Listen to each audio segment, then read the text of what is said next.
Welcome to Teaching Truth. Get out of jail free. That's been and is the theme for our reflections this week as we've thought about Peter's miraculous escape, the great escape which Peter had from prison.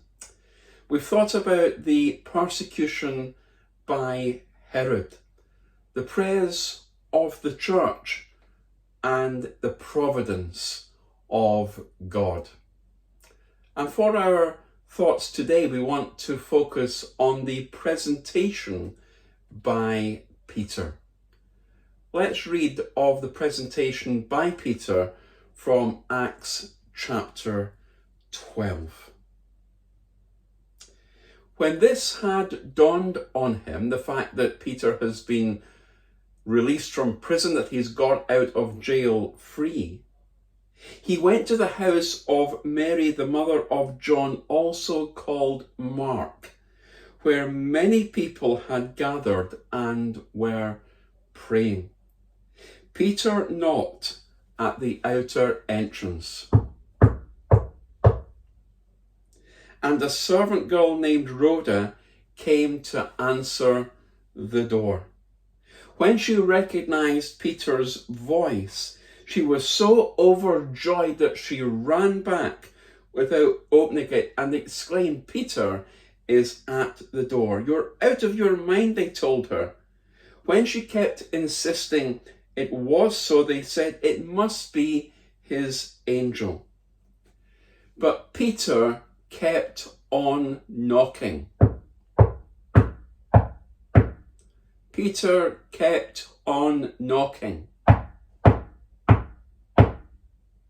He kept on knocking. And when they opened the door and saw him, they were astonished. Peter motioned with his hand for them to be quiet and described how the Lord had brought him out of prison. "Tell James and the brothers about this," he said, and then he left for another place. In the morning there was no small commotion among the soldiers as to what had become of Peter. After Herod had a thorough search made for him and did not find him, he cross-examined the guards and ordered that they be executed. The presentation by Peter. Peter, as soon as he had got out of jail and walked through those big iron gates, he came to the house of Mary and knocked at the door of the gate. See, Peter went to where he knew Christians would be gathered and where they would be praying. And note that there were many of them there. The church had gathered literally, many had been praying. And they would want to know that their prayers had been answered. And because of her gladness, because of the fact that she was overjoyed, Rhoda, when she saw Peter, ran in and announced, "Hey guys, guess who's at the gate?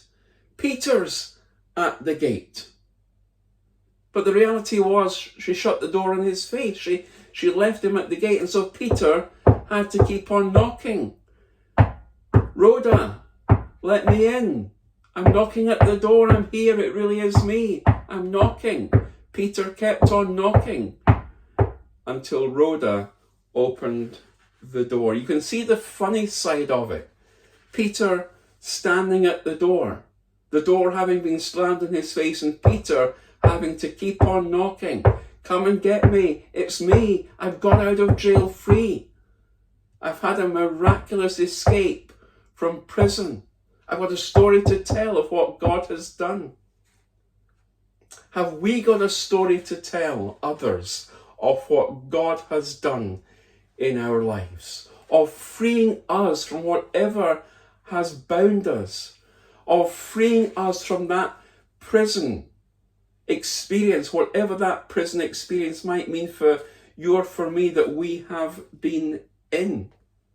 We have a story to tell of how Jesus has freed us, of how Jesus has rescued us, of how Jesus has broken those chains, of how Jesus has opened that iron gate.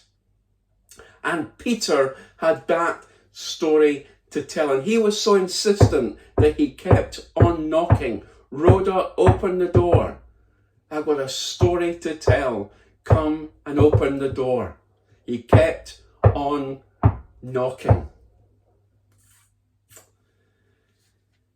Well, after they had been praying for Peter, they were able to see with their own eyes that God had answered their prayer. And sometimes we can pray for a situation or pray for people, and honestly, hand on heart, if you're like me, we don't often expect God to answer our prayers. But isn't it so encouraging? Isn't it so encouraging when we see God answer our prayers? When we see people physically, mentally, even emotionally healed and released from the imprisonment of situations and experiences that they've been in. And that was true for those in that house that day, those who had been praying for Peter. Go and tell these things to James and to the brethren. Now, the James that Peter told others to report to was obviously not the James who had just had his head cut off. No, it was probably James, the brother of Jesus, who was a prominent figure at that time in the church in Jerusalem. Well, the story has an interesting twist because the execution of the soldiers who guarded Peter took place. There was no small stir. Herod was absolutely furious and fuming that his prized prisoner had escaped, had got out of jail free. And he examined the guards and commanded that they too should be put to death. In that day, if a guard's prisoner escaped, the guard was given the penalty due to the prisoner. In this case, death. In this case, death. Peter presented himself and said, "Look, God did it."